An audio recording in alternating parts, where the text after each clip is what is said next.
Hello everybody and welcome to the Rugby League Rookies podcast, and today we have quite the special episode today. We are joined by International Rugby League superstar Shane Mackenzie of the South African Rugby League team, and he's going to be here talking to us a bit about how it's like playing for South Africa. How are you doing today, Shane? Yeah, doing great. Like the plane over on the west coast. A little bit of rain today, but yeah, it's good. Glad to finally have made it. I've had a few hiccups, but we've got there. Yeah, we finally got there. After trying to find a time that works, we finally got there.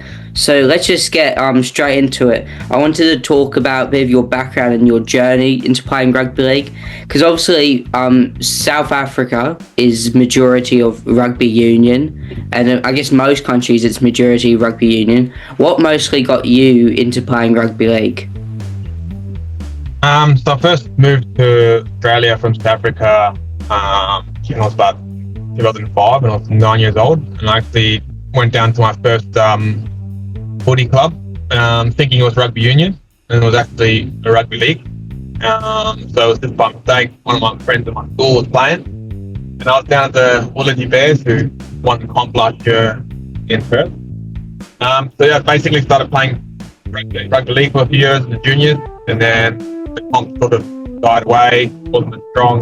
Went to rugby union for a couple of years, and then I think under 18s I came back to rugby league, played the SG ball division, and that basically had me flying over Sydney, and then that's what started my rugby league journey.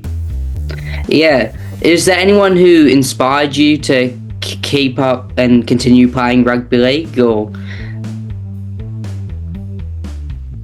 To be honest, it was like just because I played for South Africa in 2015. It was my first time representing them, playing against the Philippines. And I guess just having that passion to keep trying to grow rugby league in South Africa, and yeah, just having that foot in the door. I could have went back to rugby union or stayed at rugby union or try to make a professional career at rugby union and sort of played national level. I sort of, that kept me playing rugby league. Both as for idols, yeah, I didn't really have too many people that specifically kept me playing rugby league. I had more rugby union idols when I was younger, but yeah. What would you say is like the main difference for you when you play rugby union and rugby league? What do you think the main thing that stands out for you when playing the two different sports? Like for me now, rugby league's getting quite fast, and I think like you need to have a higher like footy IQ. You need to be able to identify when to slow play the ball, to fast play the ball, how you approach the ruck, especially in the middle. Identifying forwards, potentially you need to take advantage of that, and if you do that, that actually opens up the back line and the team. But in rugby union, they set a lot more to a structure. Like, they could call a long play, and then you're just grinding that play out, and then it's up to the halves or the nine then to make a decision of what they're gonna do. But I feel like rugby league, everyone has that decision, like a middle, the ball playing and can pass it short, can go at the back. So you also have look at Isaiah, you have the middle, but he's also a key player, contribute to his team winning every week from the decisions you make. So I think having more control of the game as a forward to the outcome, whereas rugby union, you just got to be dominant and win that advantage line, and by you doing that, you sort of open up the game for the back. So that's, I don't know if that answers the question, but that's what I think. Yeah. So obviously it seems like you've done a lot of switching between playing rugby league and rugby union. Was it easy just to make those simple, because obviously there are multiple rule changes for the different sports. Was it easy to get used to the different rule set, or did you sometimes have moments where kind of can't fully remember the rules or get mixed up with some of the other ones? Yeah, it wasn't too easy. Like a few times, I think when I first went to rugby union or learning rugby union, you have to hands in the ruck and learn to play the ball back. So that's a bit harder. And then with rugby league, like you're trying to hold on to the person longer and slow up the play the ball and the ruck. So I think when I was in Europe playing rugby league or rugby union, you got to release really quick and try and see if you can attempt to steal the ball. So there is a couple technical things where you have to really work on it if you want to be efficient or good player. Yeah. So what's like a typical training week for you? Training to maybe going up, do you have a game on the weekend? What does the week normally look like? So at the moment, like I'm trying to get one session a weekend of swimming, sort of doing just like a 3-day split of weight, and then kind of do like you got your field sessions, try and get 2 field sessions in. But yeah, like sort of training every day if you're playing a game. Otherwise, just splitting it up, having a rest day on a Wednesday, and then doing a con session on the Saturday. But it's sort of hard at the moment trying to balance it all in and keep at that higher level, I suppose, training. Because I only play in Perth now, so it's only A grade competition. I don't play in the Queensland Cup anymore. Yeah. So you sort of don't get that Queensland Cup. You might get a heavier pre-season, more training.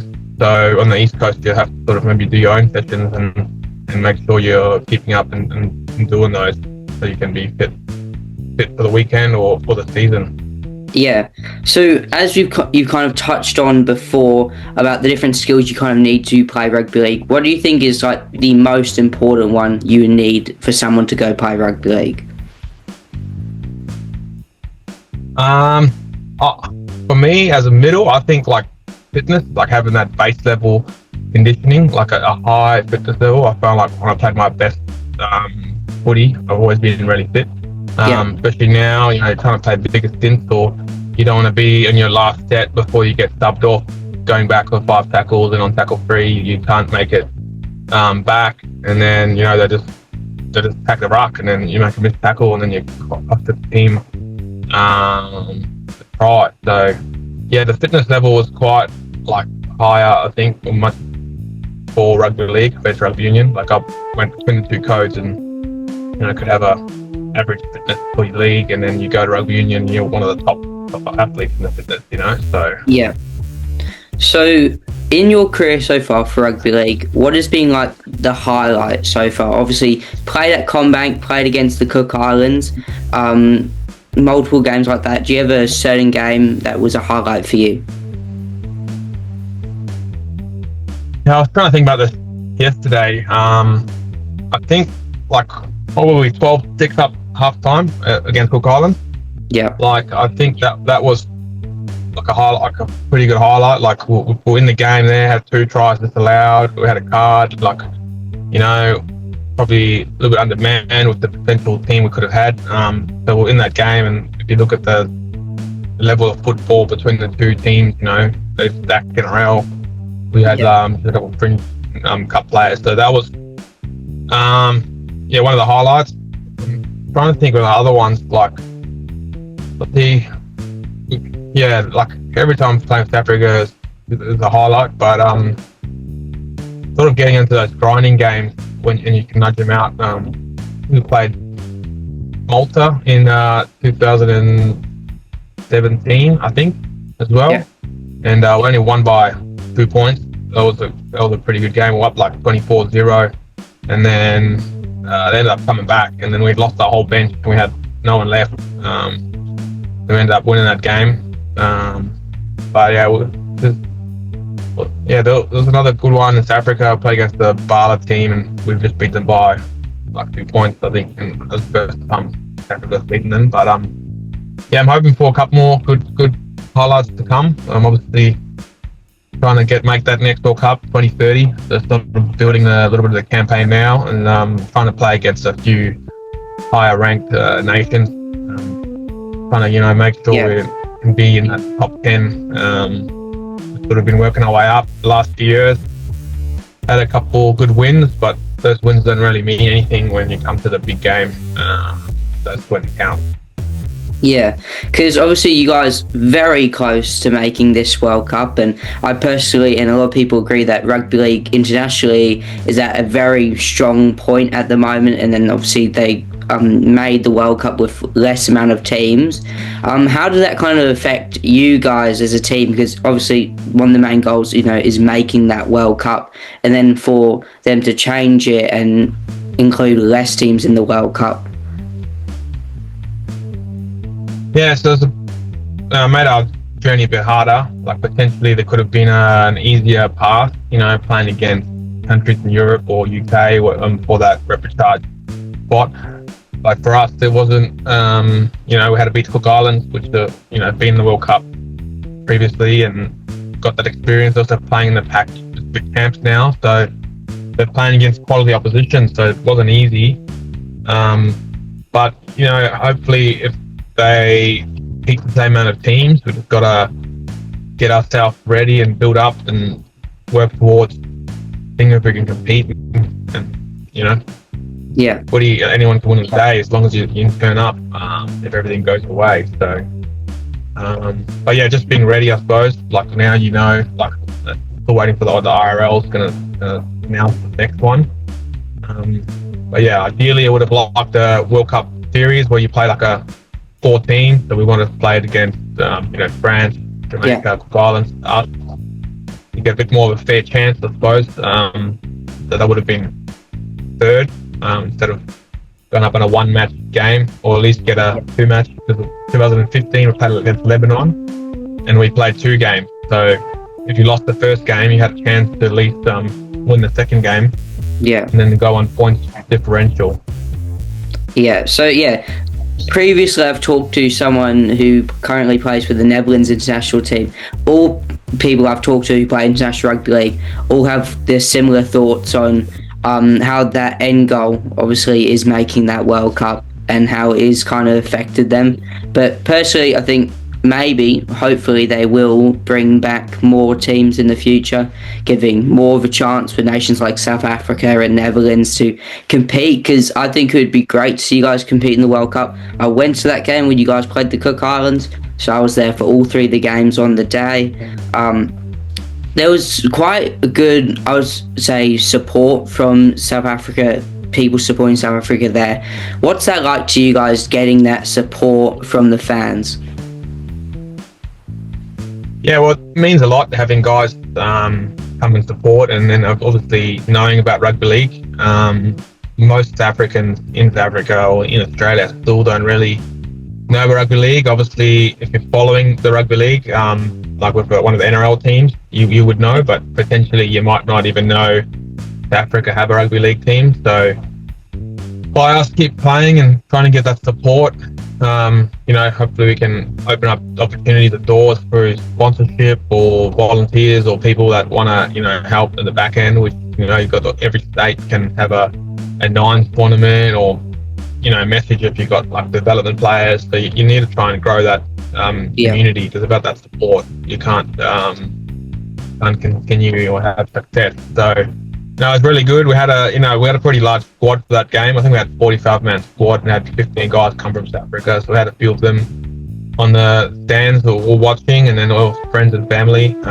But yeah, it'd really be good to get all those Springbok fans, rugby union fans, try and also get behind us. Because if you look at some of the games that the Wallabies or New Zealand versus Africa, like in Perth, they're like sellouts, and you have more South Africans there than the other teams. So yeah, it'll be good to get that continued support and try and back us. We're against the odds. People might think we were the favourites when I speak to them, but we're really the underdog. Yeah, because I know the South African crowd, they can get behind a team, get behind the rugby union, they get behind even the football coming up this year, South Africa in the World Cup for that as well. I'm sure that the South African crowd and fans will get behind each and every one of their teams in the sport, and I'm hoping rugby league is that next one, and obviously will help by growing the sport more in South Africa, so that means junior teams, more events there, and just more stuff for it. So do you think maybe what would be the next step to grow rugby league more in South Africa? As you mentioned, like junior teams and stuff like that. Do you think that's a key part of growing it? So I think like we really need support from the NRL or the IRL. The NRL have the most money in terms of how the product is marketed and produced. So like I think the Bears now are having like a 5-year plan that by 2031 they want to have a South African homegrown player, born and raised, playing for the Bears, and they're looking at doing some coaching camps over there. But we need better coaches over there. So anyone can coach rugby league over there. It's just like, you know, you start a club and then you just watch YouTube and you're coaching the teams. But if you actually go through the RISE program, which they do in Australia, like the NRL, so having higher level coaches spread out through the country. Because if you have good coaches, you go down to training, you enjoy the game, you learn it properly, because you know anyone can sort of teach you, but are they teaching you the right way? Because it's just their rugby union coach that's taken up rugby league. So by having better coaches, you can attract better players, and then by having better players, you're gonna have a better comp. Because at the moment there's only maybe a few teams that are strong, so then you know play against another team and then it's like a big score difference. So we need to have a more stronger teams, so we can have a strong competition, and then that way it pushes the comp up there and attracts players. And if you attract players, then you can attract sponsors and then get the game broadcasted, or and that way then it opportunities locals or younger kids that maybe think, oh, what's rugby league? And then by them thinking that, they could play it at a school or a tournament or a nines tournament, and then all of a sudden they have a contract or a development contract in the NRL or going into the Super League. So hopefully, by having those doors open can help grow the game. But I think really need even just some matches. So like teams from Australia looking for a tour, like it's a really good country to go. Like you know, if the end of the season tour or like a state team, if they wanted to do a tour to South Africa, you can easily, you know, do a tour and then Victoria, Johannesburg, play a game there, and then go down to Cape Town. Lovely, you know, wine region, beaches, tourists, so you can sort of make a bit of a holiday as well, you know. So I think the Aussie schoolboys or the Aussie, one of the teams went like a couple years ago. But I think that one of those three things definitely will help improve the game over there. So, for you personally, what's the highest level of rugby league you played except for internationally? So for club level, what's the highest? Well, I played in the Queensland Cup with the Tigers and the Seagulls over in Queensland. They're playing in that, and also played in under 20 when it was the Holden Cup back in the day. So I played those two levels. Sort of was trying to push for an NRL contract. NRL missed out a sort of NRL trial. I sort of moved from Tweed to the Tigers, where potentially they played against the Warriors the trial game. But now at the moment it's sort of hard for me. Like I'm getting a bit older. Still trying to play rugby league, so I'm just trying to be invested in the international rugby league as I can, and then hopefully turn up, in good condition or better condition for the next few games. Give ourselves the best chance of trying to qualify. So do you have any pre-game routine, maybe a superstition or anything like that for the game, or is it just go out and play? I've had a couple of different things. Nothing too serious, but like to have like a banana bread or muffin close before the game. Try and do take a band and do a bit of banded stretches and just trying to do activation. Don't really listen to headphones. I used to listen to music. Now I sort of don't have any music, and I like to just feel the vibe, like looking around, like people sort of zone in with music, but I just sort of zone in, start thinking about my role, what I'm going to be doing, what's my goals for the game, how am I going to achieve that, and then and then that way you can also see around you what people like, what they're looking at as they focus. But I felt like by doing that the last few years, you just get to soak in the moment, like on the game, just observing everyone, observing what's happening outside, and I feel like I used to listen to music and you get too pumped up and then go out and just hit someone high straight away, So yeah. So, do you watch the NRL a lot? I'm guessing there's a good chance you probably do. And if you do you have a team that you support?